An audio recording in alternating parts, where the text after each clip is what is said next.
Ya, meski format debat Capres-Capres sudah diputuskan KPU, namun finalisasi seperti apa acara debat belum juga ditetapkan. Ada usulan dari TKN Prabowo Gibran yang meminta untuk mengurangi atau menghilangkan debat supaya saling sanggah. Nah, benarkah demikian? Kita membahasnya bersama dengan juru bicara Timnas Pemenangan Amin, Bestari Barus, Wakil Ketua TPN Prabowo Gibran Habibur Rahman, serta BPN Ganjar Mahfud, serta anggota TPN Ganjar Mahfud Arief Wibowo. Selamat malam Pak Arief, Bang Bestari, dan Bang Habib. Terima kasih atas waktunya. Ya, Bang Habib sudah bersama kami? Oke, tampaknya komunikasi kami terputus. Saya akan mencoba nanti menanyakan apakah memang betul tim paslon nomor urut 2 meminta untuk menghilangkan adanya saling sanggah dalam debat capres nanti. Tapi saya ke Bang Bestari saja dulu. Bang Bestari, menurut Anda kalau debatnya nanti diadakan tanpa adanya saling sanggah atau bahkan mungkin dikurangi, esensinya akan dapat tidak debat capres itu nanti, Bang Bestari? Ya, terima kasih. Tadi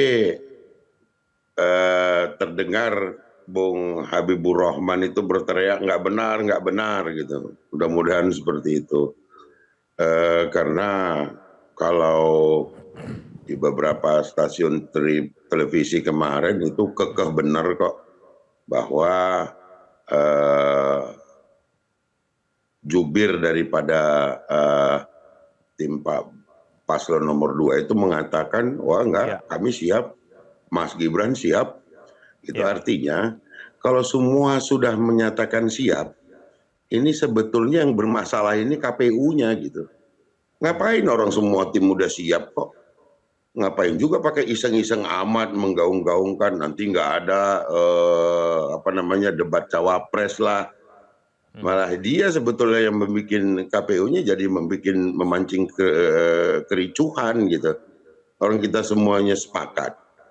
Dan tadi pun sudah teriak tuh Bung Habibur Rahman, nggak benar seperti itu. Saya kira esensinya ya kalau memang debat ya debat gitu. Artinya ada tanya, ada jawab, ada sanggah, ada jawab. Saya kira itu yang paling pas untuk dilaksanakan. Karena apa? Masih banyak swing voters yang belum menentukan sikap, justru ingin mengetahui sekali berapa ini capres dan cawapres kami gitu. Nah, jangan juga kemudian KPU menutup ruang debat itu. Ini sama dengan merendahkan martabat daripada cawapres itu sendiri. Dianggap udahlah, yuk ikut-ikut aja. Padahal bisa terjadi kemungkinan pada satu ketika nanti, katakanlah siapapun yang terpilih ini berpotensi untuk menggantikan presiden apabila presiden berhalangan tetap. Tetapi masyarakat sekarang kok jadi kayak disuruh beli kucing dalam karung gitu. Saya ini bukan cuman saya kira kita harus membela marwah daripada cawapres kita ini semua supaya diberi kesempatan yang sama. Saya ini penghinaan apabila tidak diberikan waktu untuk justru ada membuktikan dirinya gitu, ya kan? Jadi memang harus ada ya saling sanggah itu ya, Bang Bestari ya? Masyarakat, saya kira itu. Oke, baik. Saya ke Bang Habib. Bang Habib tadi sambungannya sempat terputus. Tadi saya ke Anda dulu, tapi sekarang sudah tersambung. Bang Habib, saya mengutip pernyataan dari anggota Dewan Pakar TKN Prabowo Gibran, Pak Derajat Wibowo, yang memang mengatakan begini, kurang lebih memang ada usulan dari kita agar debatnya tidak menjadi saling sanggah. Karena itu sesi saling sanggahnya kalau bisa dikurangi atau dihilangkan. Ini kata-kata dari Pak Derajat Wibowo. Kenapa kemudian paslon nomor urut 2 mengusulkan hal seperti itu? Bukankah itu mengurangi esensi dari debat capres, Bang Habib? Ya, tidak benar ya. Pasti ada salah kutip atau salah penyampaian. Ya, yang benar adalah apa yang kami sampaikan secara resmi dalam rapat di KPU. Baik tanggal 29 maupun kemarin. Bahwa kami ya sama sekali tidak keberatan dengan saling sanggah, tetapi kami menginginkan diberikannya kesempatan yang cukup luas untuk menyampaikan visi, misi dan gagasan. Sama halnya dengan kesempatan untuk saling mengklarifikasi ya dan saling memperdalam. Saling mendalami statement masing-masing. Itu nggak ada masalah, tetapi ada porsi yang sama besarnya dalam pendalaman dalam pemaparan visi, misi dan gagasan-gagasan. Karena kalau pengalaman dari debat-debat Pilpres yang kemarin, ya, moderator itu dituntut bisa memimpin jalannya perdebatan dengan elegan. Artinya apa? Ketika pasangan calon sudah pada standpoint masing-masing, sudah pada sikap masing-masing, haruslah moderator mengambil inisiatif agar perdebatannya bergerak, nggak ayel-ayelan, bahasanya itu. Tidak hanya ayel-ayelan di satu masalah saja, tetapi di masalah-masalah lain, gitu loh. Jadi kalau sudah stuck, sudah masing-masing pihak bersikap, maka haruslah didorong ya membicarakan hal yang lebih maju lagi. Itu yang disampaikan. Jadi jangan dipelintir. Ya, sama dengan kemarin ketika kami dipelintir disebut tidak menginginkan adanya debat cawapres. Padahal itu sama sekali bukan diajukan oleh paslon kami. Jadi upaya memelintir ini, ya, upaya memframing secara jahat ini memang bagian awal ya dari pertarungan debat itu sendiri. Nggak ada masalah. Resiko kami ya sebagai paslon yang elektabilitasnya paling tinggi, ya, pohon itu lebih tinggi maka tantangannya lebih besar, anginnya lebih besar. Nggak ada masalah. Tapi kami perlu klarifikasi ya. Nggak ada keinginan kami untuk menghilangkan sesi saling mengklarifikasi dan saling mengkonfirmasi, itu tidak ada sama sekali. Tetapi kami ingin kesempatan yang lebih luas bagi sesi penyampaian visi, misi, program dan gagasan-gagasan. Saya pikir di situ. Masa kita juga mau debat kusir soal ini gitu loh. Hal yang paling penting adalah keterangan kami ya, sikap kami yang ofisial itu yang disampaikan secara resmi di KPU. Bisa dicek di KPU ya kan, mungkin KPU pasti punya notulensinya, dan inilah yang akhirnya diputus oleh KPU ya, dalam pertemuan yang melibatkan KPU dan 3 pasangan calon, diputuslah tatib debat dan mekanisme debat. Itu berdasarkan kesepakatan kita bersama ya. Baik, oke, Bang Habib, saya ke Pak Arief. Pak Arief, Anda sepakat bahwa sebaiknya nanti pada saat debat capres itu lebih diprioritaskan pemaparan visi dan misi, sehingga kemudian tiap capres itu diberikan... Bukan begitu.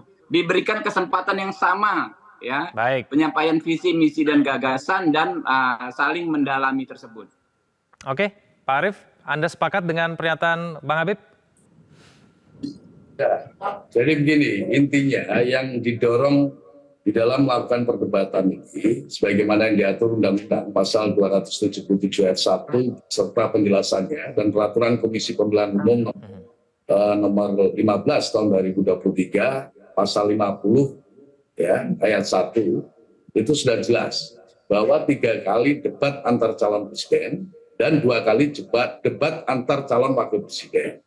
Nah, saya kira KPU sudah memiliki satu pengalaman, dan saya kira itu yang diingatkan terus-menerus oleh tim kampanye kami, Pak Ganjar dan Pak Mahfud, bahwa sebagaimana sudah menjadi pengalaman itu yang dilaksanakan. Jadi menurut hemat kami adalah bagaimana setiap capres dan atau cawapres nantinya bisa menyampaikan visi misinya secara terang benderang dalam waktu yang relatif cukup, dan juga diberikan kesempatan untuk memberikan sanggahan atau bahkan pertanyaan atau komentar dari pasangan dari calon yang lain ya. Tentu yang mengatur nanti adalah moderator debat ya, yang mengatur moderator debat. Nah, tentu harapannya moderator bisa menjalankan tugas pokok fungsinya dengan sebaik mungkin ya. Ada keadilan di sana, ada kesempatan, ada waktu yang sama juga yang diberikan kepada masing-masing calon, baik itu calon presiden maupun calon wakil presiden. Nah, itulah sebabnya kita meminta kepada Komisi Pemilihan Umum untuk tegak lurus saja pada Peraturan Komisi Pemilihan Umum Pasal 50 ayat 1 tersebut nomor 15 tahun 2023 tentang kampanye. Nah, itulah yang jadi titik tekan kita. Nah, maka diatur yang baik. Nah, kita tentu minta kepada moderatornya nanti juga bisa mengatur jalannya debat tersebut secara baik, ya, secara elegan, secara adil, ya, dan juga tentu kesempatan untuk menyampaikan visi misi secara terang benderang sekaligus sanggahannya juga dengan baik, ya. Yang namanya debat pasti ada saling menyanggah, ya. setidaknya ada komentar atau tanggapan atau apapun antar calon presiden maupun antar calon wakil presiden. Saya kira itu saja yang memang harus didorong agar nanti itu bisa teraktualisasi dengan baik. Karena debat ini sesungguhnya juga menguji kredibilitas calon presiden atau calon wakil presiden. Meskipun debat adalah salah satu variabel saja di dalam proses perhelatan pemilihan umum presiden dan wakil presiden. Dia bukan satu-satunya variabel, tapi sebagai salah satu variabel yang penting supaya publik bisa menilai, supaya masyarakat bisa memberikan penilaian atau respon yang normal, yang wajar, yang objektif ya jauh dari hal-hal yang sifatnya tendensius. Saya kira begitu. Baik. Kita akan lanjutkan dulu kita di segmen berikutnya. Pemirsa jangan kemana-mana, kami akan jelajahi cara baru mendapatkan informasi. Download Metro TV Extend sekarang.